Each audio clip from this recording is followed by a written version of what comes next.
my name is Kevin and this is Wine Me Up episode 11, Bordeaux. Wine me up!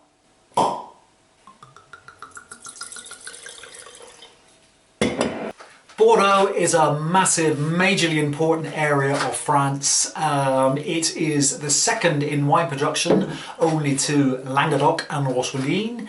Bordeaux makes 700 million bottles of wine a year. 79% of the production of wine is for red wine. The other 11% is divided between white wine, rosé wines, sparkling wines and the brilliant sweet wines they have in Bordeaux.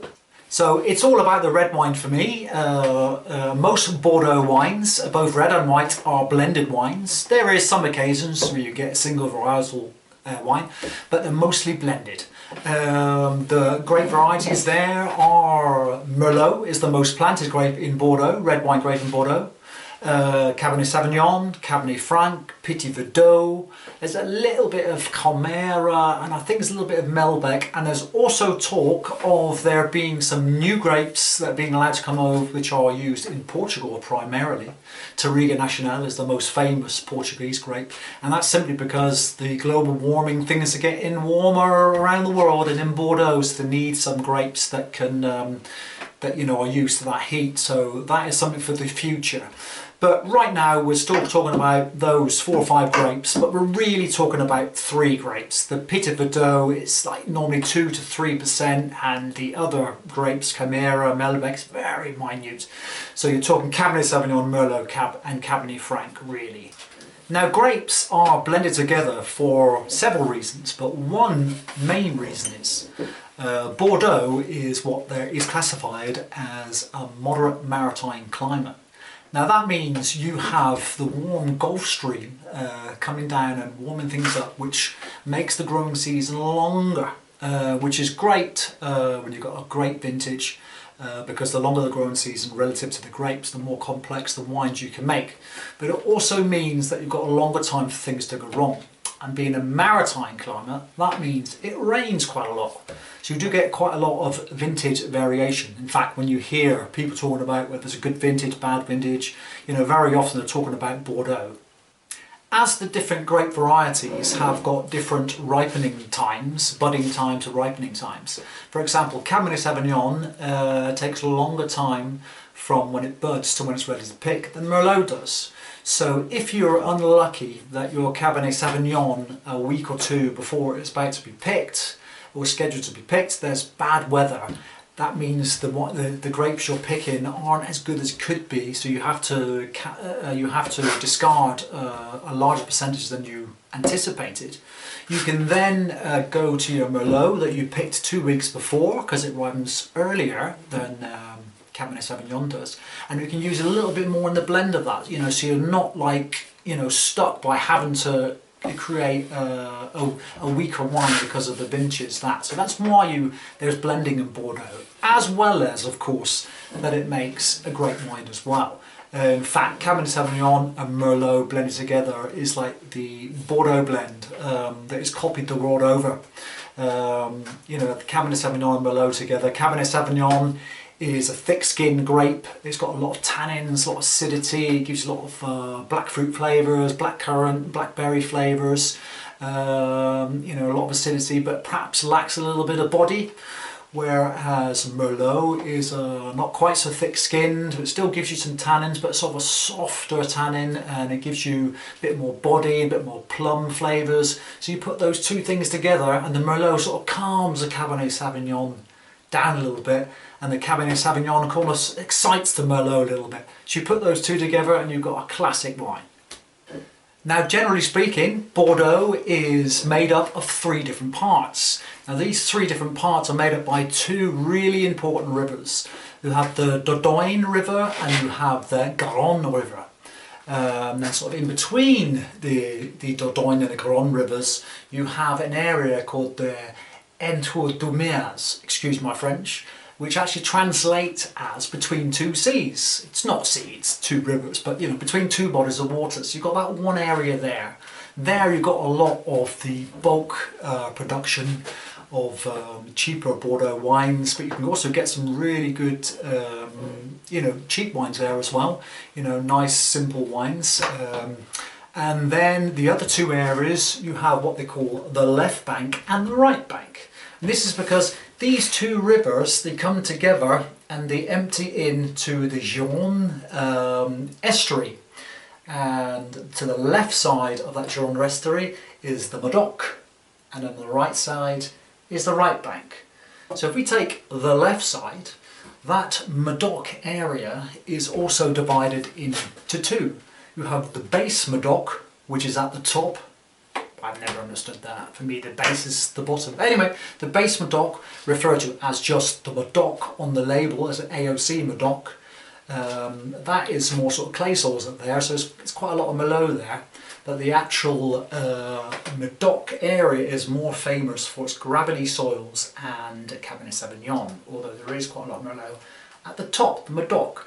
But when you go to the other half, the southern part, that's the Ocre Medoc, and that's where the better wines come from, and the real classic Bordeaux left bank wines come from the Ocre Medoc.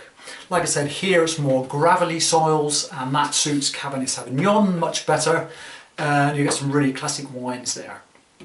A little bit, and in the Ocre Medoc, there is also some communes within the Ocre Medoc, sort of ever decreasing circles kind of thing, so they get better and better the smaller you get. You've got Saint Estèphe, Pauillac, Saint Julien and Margaux are the four really important communes within Ocre Medoc. And then more south from there you have the Pessac-Léguenon, the Graves and Sauternes. Pessac-Léguenon is very famous for its white wines. This is Semillon and Sauvignon Blanc blended together in oak, which is really quite unique to Bordeaux, because Semillon and Sauvignon Blanc aren't really sort of wines you want to be putting in oak, but they do that in Bordeaux and give you a classic wine down there. Graves is very similar to the Ocre Medoc wines. They've got similar soils there as well. Not perhaps not quite so much body in the Graves wine, a little bit more floral wines there.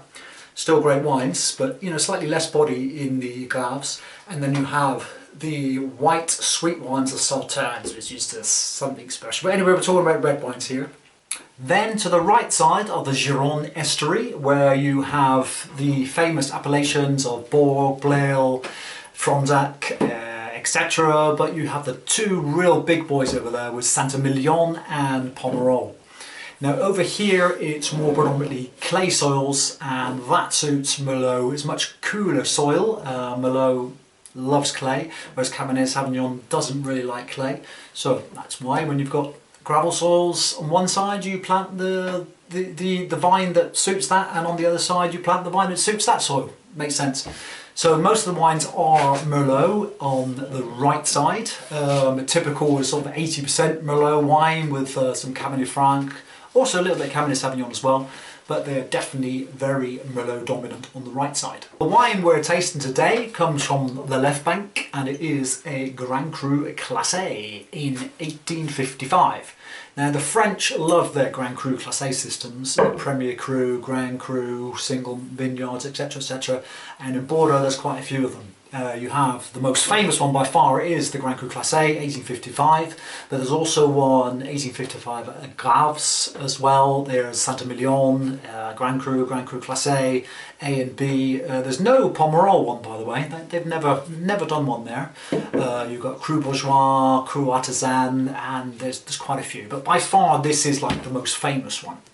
Now this one started in 1855, and it started, Napoleon III wanted the wines to be tiered up in different league tables for an exhibition in Paris to showcase the wines of Bordeaux. So he made 5 different league tables, 5th, 4th, 3rd, 2nd growth and Premier Cru growth. Oh, I can't remember anything was. It was about, was it 53 wines? I can't remember. Still, anyway, there's 50 or 60 bottles, different chateaux that were part of the 1855. Now they were put into these different league tables by the prices they were selling for at the time. So this system is kind of a bit flawed today, because you have wines at the time were not selling quite as much, they were put lower down, yet today I'll take this one for example as a great example. The Lunchbaz. My French is as bad as my Italian. Lunchbaz is a fifth cru, but most wine experts today agree that this could easily have been a second growth today. In fact, when I first got into drinking Bordeaux, or first got into drinking wine, Bordeaux was my first love, and the first few years of drinking wine, I drink pretty much only Bordeaux really. I loved it, absolutely loved it. Not so much today, I'm more into Italian wine these days, but still, you know, still do like a Bordeaux every now and again. But like I said, when I first got into wines, I saw this and saw that all the critics were saying, oh, this should be a second growth, and I said, oh, but it's only a fifth growth. Oh, brilliant. So then I can buy this wine at fifth growth prices and drink in second growth quality. Afraid not. This is second growth pricing as well, even though it's a fifth.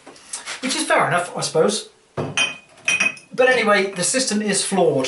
This wine itself is a fourth growth, and I think most people most wine experts would agree it's probably a bit too high for this one as well, really. There's only ever been one change since 1855, which is, you know, nearly 200 years ago, 180 years ago or so, and the only change was that the Mouton Rothschild was elevated from second growth to first growth by the constant pestering of Philippe Rothschild. He eventually got them to change their mind to make this up to Premier Cru. On to the tasting of this La Tour Carnet. Interestingly, although on the left side it is more Merlot, it's 60% Merlot, 40% Cabernet Sauvignon. High tech again with the Vivino app on my telephone. I can see it's been awarded 4.1 by 883 ratings, and it's got an average price of 339 krona. My rating of the wine, I gave it 3.8. Blackberry, black cherry, blackberry leaf and black plum with cedar, chocolate, vanilla and clove from intense heavy oak. Earthy green fern note with a background of medicinal waxy licorice and a touch of mint. Feels a bit heavy-handed, it's full-bodied, chalky medium plus tannins, medium acidity, long medicinal oaky finish.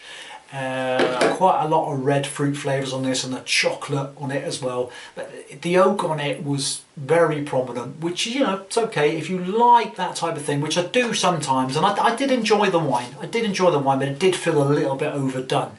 Not exactly elegant. It's really sort of in your face with the blackberries and the oak flavours. A bit too intense for me, but still a good wine.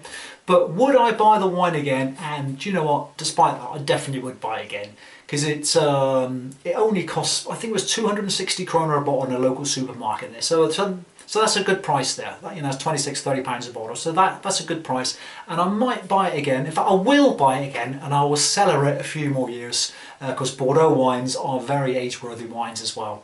This one is ready to go. No problem with that. It didn't need any extra aging. It's fine. But you know, I'm going to keep it a few more years and try it again anyway. So yeah, I definitely would buy it again. Anyway, well, that's it for the Bordeaux edition. Thanks for now, and I will see you next week, where it is Easter by the time of filming.